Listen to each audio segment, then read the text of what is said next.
said Leonardo da Vinci about his notebooks. Indeed, so many of our geniuses seem not only to be courageous doers, but also voracious readers. Ironically, because Leonardo was of illegitimate birth, he was forced to satisfy his curiosity first as a doer, and only later in life became a reader in the learned languages of the day, Latin and a smattering of Greek. But for many other geniuses, reading comes first. Let's start this session with two geniuses from very different backgrounds, but with a common passion for reading. First, Queen Elizabeth of England, and next, the entrepreneur, Oprah Winfrey. The father of Queen Elizabeth I of England, King Henry VIII, had the horrible habit, as you likely know, of chopping off the heads of former wives.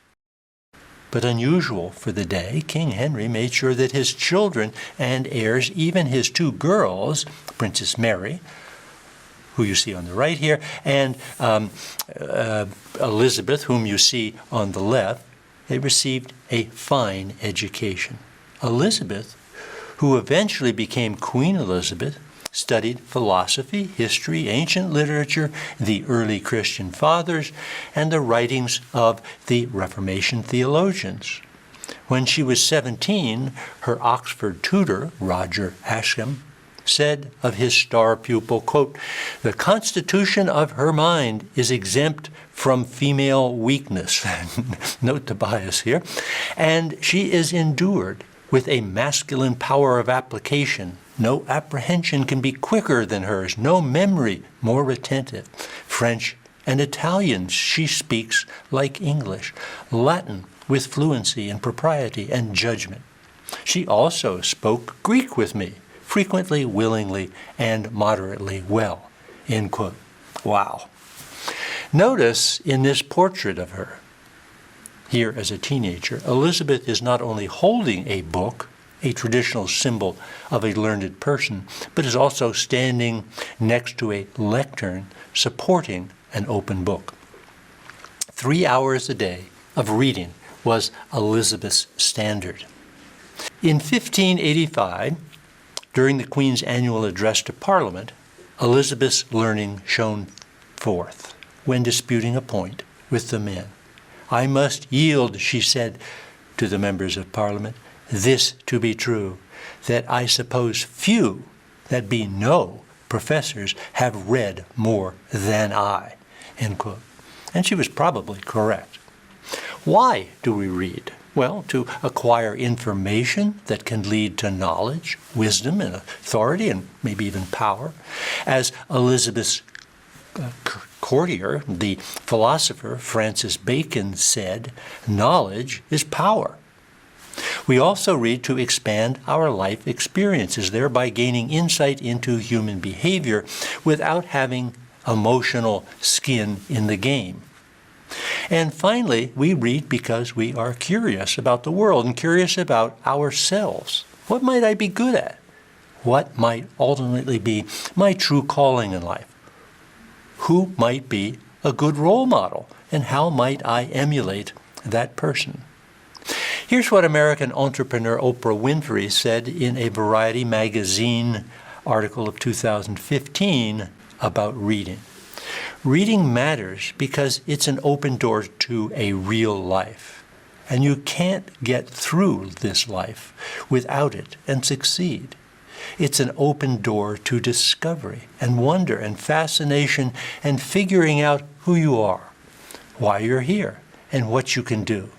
It's an invitation to life, and it feeds you forever." End quote.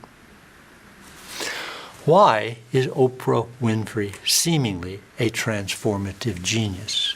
Yes, she appears on TV as an interviewer, asking a lot of questions, presumably because she and we are curious to know more.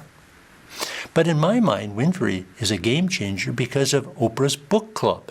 It began in 1996 and continues today. It has caused millions of people who hadn't picked up a book since high school to do so and read. Winfrey had to fight for the opportunity to read. She recalls a hostile encounter as a child with her mother who yelled, grabbing a book from her daughter's hand, "You're nothing but a something bookworm. Get your butt outside. You think you're better than other kids. I'm not taking you to no library." At the age of 14, Winfrey says, quote, "I threw myself into books. I threw myself into books about troubled women, Helen Keller and Anne Frank. I read about Eleanor Roosevelt," end quote. Remember Roosevelt's observation, curiosity is the number one gift a child might be given at birth. Oprah Winfrey was the great-great-granddaughter of a slave. Frederick Douglass was a slave. But Douglass, too, owed his self-discovery to reading. The genius of Douglass is becoming increasingly well known, particularly in light of the appearance of Yale historian David Blight's Pulitzer Prize-winning biography of Douglass. Douglass is now seen as perhaps the transformative figure who turned 19th century American public opinion against the institution of slavery through his public speeches in the North, his writings, and his persistent pricking the conscience of President Abraham Lincoln, which led to the Emancipation Proclamation of 1862 and the 13th Amendment to the U.S. Constitution. Douglass was born a slave on a plantation in southern Maryland in 1818. At the age of 12, he was taught the letters of the alphabet and the basics of reading by his white master's wife in Baltimore, Maryland. But most of the learning to read he had to do on his own. As he says in his first autobiography of 1845, quote, "I had no regular teacher. My mistress, who had kindly commenced to instruct me, had, in compliance with the advice and direction of her husband, not only ceased to instruct, but had set her face against my being instructed by anyone else. For it is almost an unpardonable offense to teach slaves to read in this Christian country."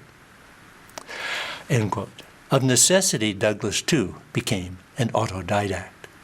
Soon after learning to read, Douglass purchased for 50 cents. It had to have been a lot of money for a slave or anybody else back in the mid-19th century. For 50 cents, a secondhand copy of a book, Caleb Bingham's The Columbian Orator. This was the standard book on oratory in the 19th century in America, which contained famous revolutionary speeches that Douglass came to use as a model for his own. In his autobiographical narrative, Douglass writes, quote, "Every opportunity I got, I used to read this book. I read the stories in it over and over again with unabated interest. They gave tongue to interesting thoughts in my own soul, which had frequently flashed through my mind." End quote. When he escaped to freedom in New York in 1838 at the age of 20, this book on oratory was the one thing that he carried with him, the one and only book. As Yale historian Blight said about Douglass in a Yale talk in March of 2021, quote, "He was a voracious reader and collector of books. His favorites were the British Romantic poets and Dickens, and especially Shakespeare, whom he read systematically. He owned 3 separate editions of Shakespeare, and he preferred the tragedies. The other great book, the most important book that he read, was the Bible, especially the Old Testament Hebrew prophets." End quote. What two people could be more different than an American slave, Frederick Douglass, and British aristocrat Winston Churchill, whom by his own admission was a racist?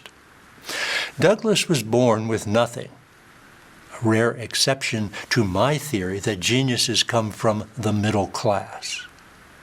And Churchill seems to be an exception to the rule that geniuses don't come from the aristocratic class, from aristocratic wealth. He was born in Blenheim Palace, as the name says. It's a palace.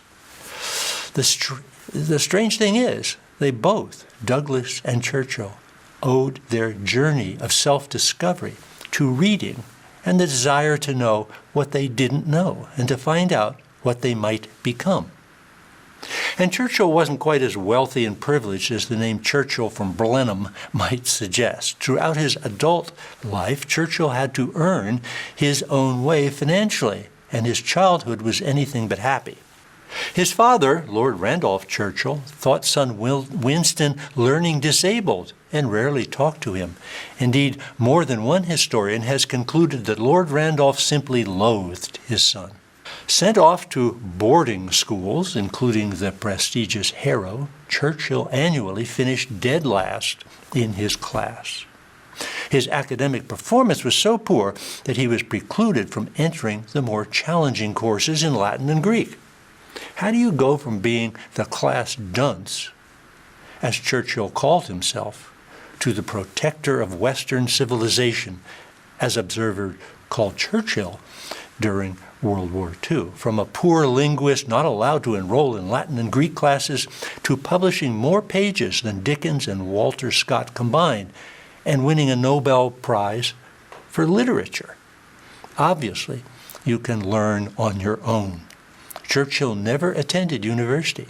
After prep school, he went to a military trade school, Sandhurst, for 18 months. After Sandhurst, Churchill was curious to see more of the world, eventually going with the British cavalry to far-off India as part of the occupying British colonial army.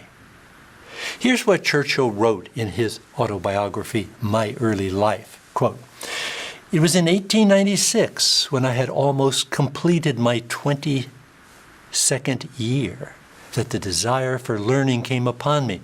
I began to feel myself lacking in even the vaguest knowledge about many large spheres of thought. I caught myself using a good many words, the meaning of which I could not define precisely. I admired these words, but I was afraid to use them for fear of being absurd. One day, before I left England, a friend of mine had said, 'Christ's gospel was the last word in ethics.' This sounded good, but what were ethics? They had never been mentioned to me at Harrow or Sandhurst. I resolved to read history, philosophy, economics, and things like that. And I wrote to my mother asking for such books." End quote.